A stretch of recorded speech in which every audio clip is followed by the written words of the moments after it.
Hi everyone, welcome back to my channel. I'm Chandrika and this is Rika Life.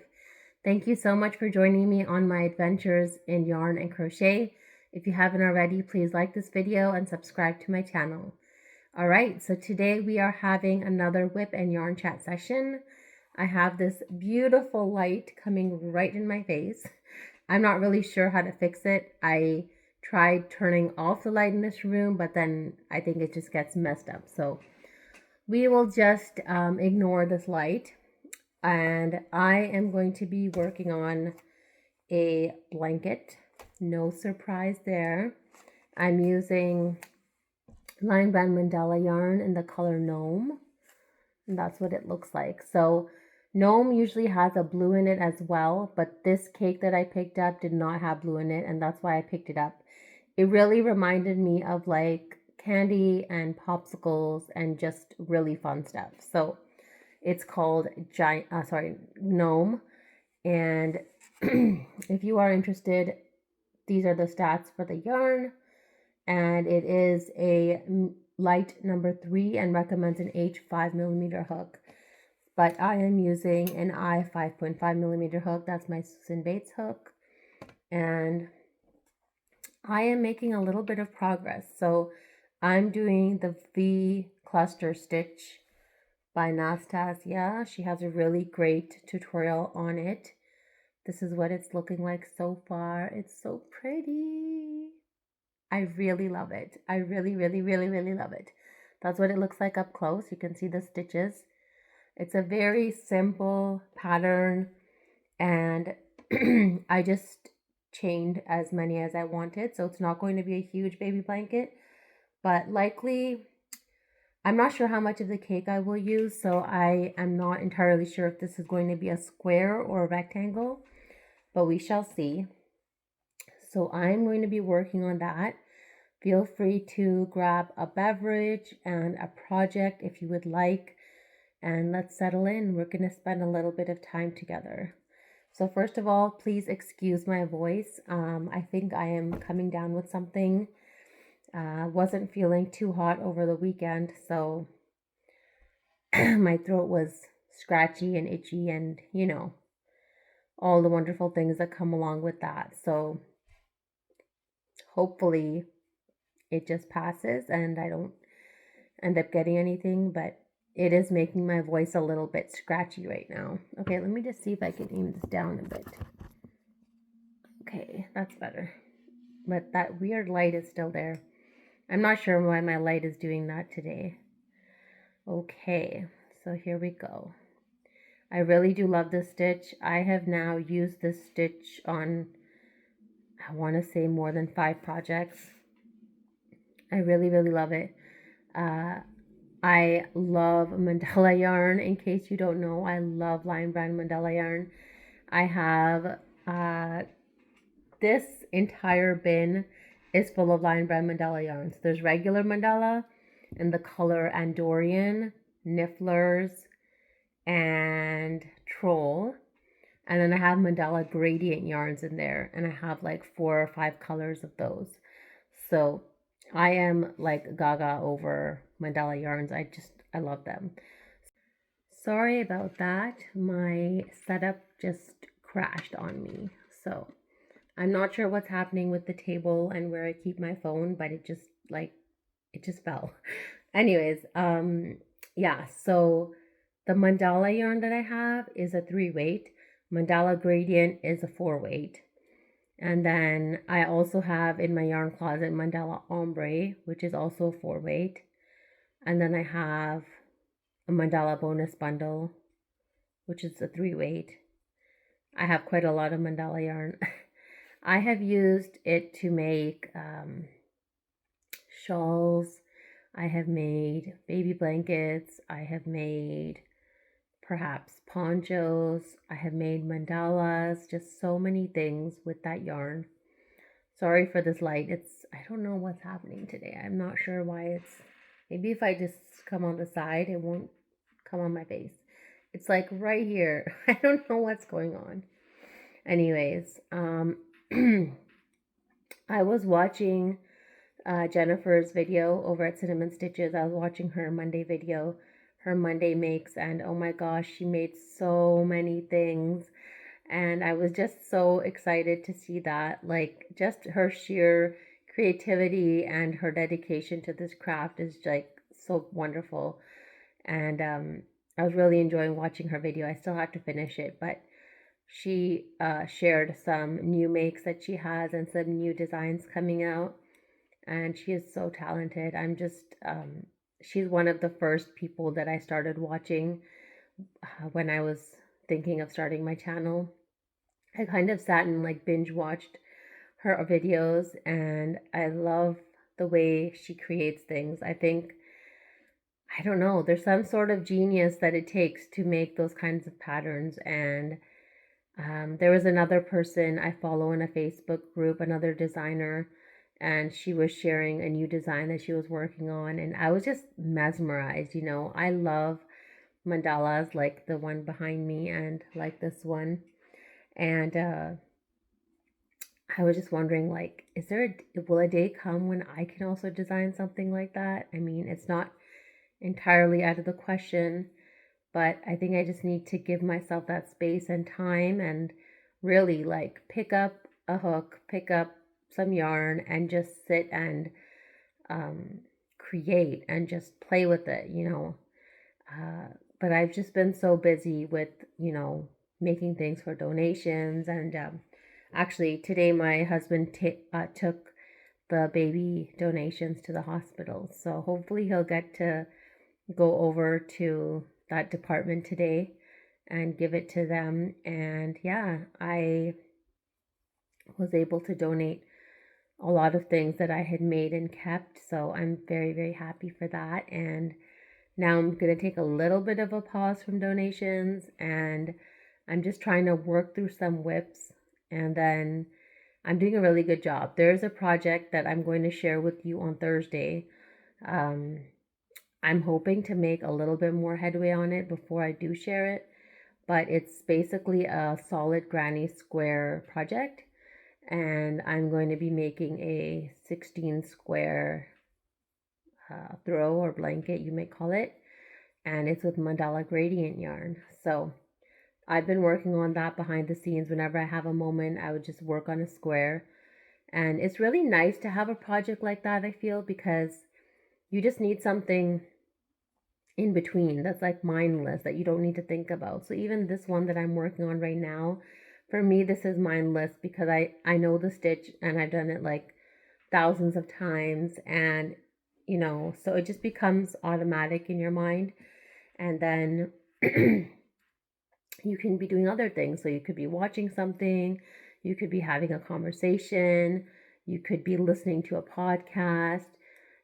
Some people even like walk and crochet when they're outdoors or on the treadmill. I mean, I'm not going to go that far to do that, but kudos to them.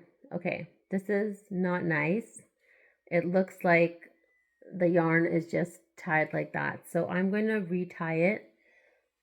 I do have a pair of giant scissors here. These are not my regular scissors for crocheting, but this is what's here in my study. So I'm just going to snip off this join, and then I'm going to do what's it called? I think it's either called, it's not, I don't think it's a Russian join. I think it's called a magic knot that I do. There are a few different ways to join your yarn, and this is just the way that I like doing it. So I'm going to do it. It's been a minute since I've done a tutorial. I do have some tutorials on my channel, so feel free to go over and check those out. But I just need to work on creating new things, I haven't really had that, given myself that time because I've just been so busy working on projects. Actually, on last week, I think on Friday, my shoulder was acting up, and my right shoulder, and I was like, oh no, I'm gonna have to stop crocheting for like 2 days just to rest it.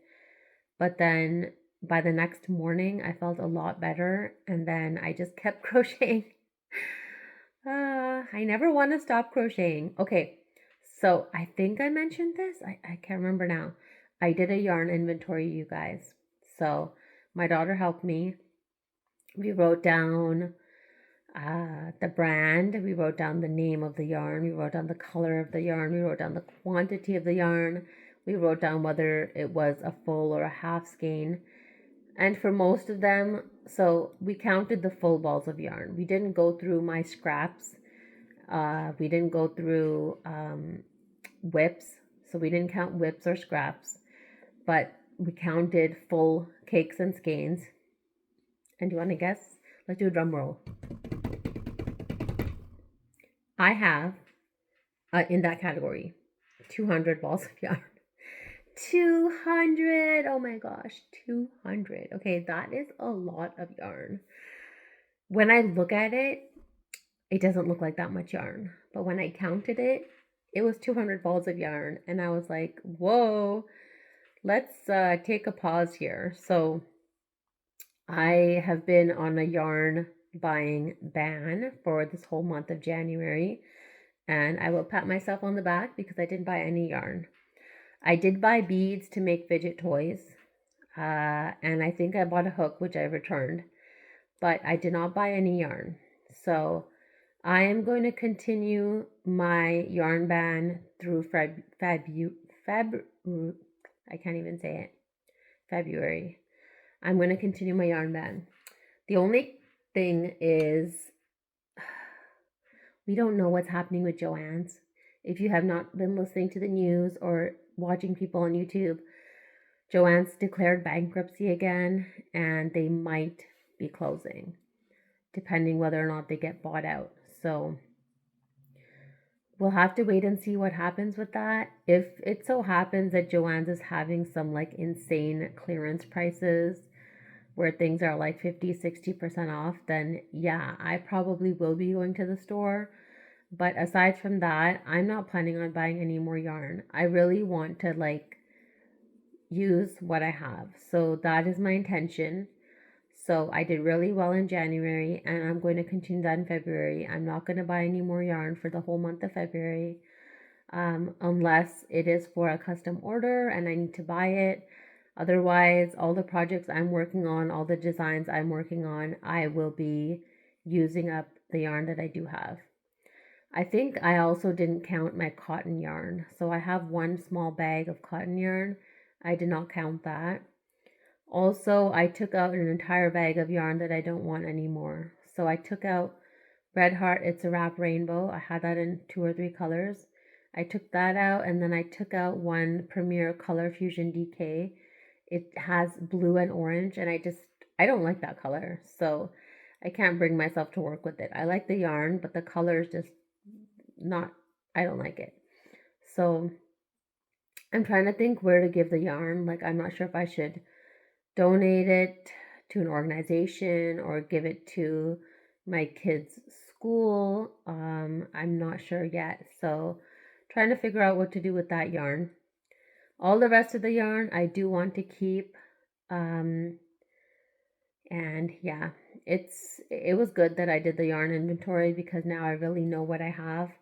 And now I think it's time, the busy time is gone, and I've had a little bit of a chance to work on my WIPs and to get those baby NICU donations ready. So now I think it's time to sit down and design things again. It's been quite some time. And, put on that creative cap again and see what ideas flow. So we're at the end of January. I cannot believe that an entire month has gone by of this year. It's just mind-blowing. I had family visiting. So first my parents came. They were here for about a week, 10 days. And then my brother came, and he just left yesterday evening. So now the house feels very empty, and I'm again by myself during the day, and it's just it feels weird after people leave. So just kind of getting back into the groove. One good thing from my brother visiting was that we also had a snowstorm. We had snow here in Houston. So then everyone was like, my husband was working from home. He got to work from home one day. And so everyone was at home. Like, it was a full house. Schools were closed. So I was like not cooking up a storm, but I was cooking and like managing the kitchen and like just we ate more at home. And I think that was really good because it gave me good practice. So for this week, I've already made like not a meal plan, but I've just written down meal ideas. And yeah, so just planning to cook more at home, feed the kids more home food. And because we had kind of stocked up for the storm, we have, all the essentials and everything. So we didn't have to do a big grocery trip this time.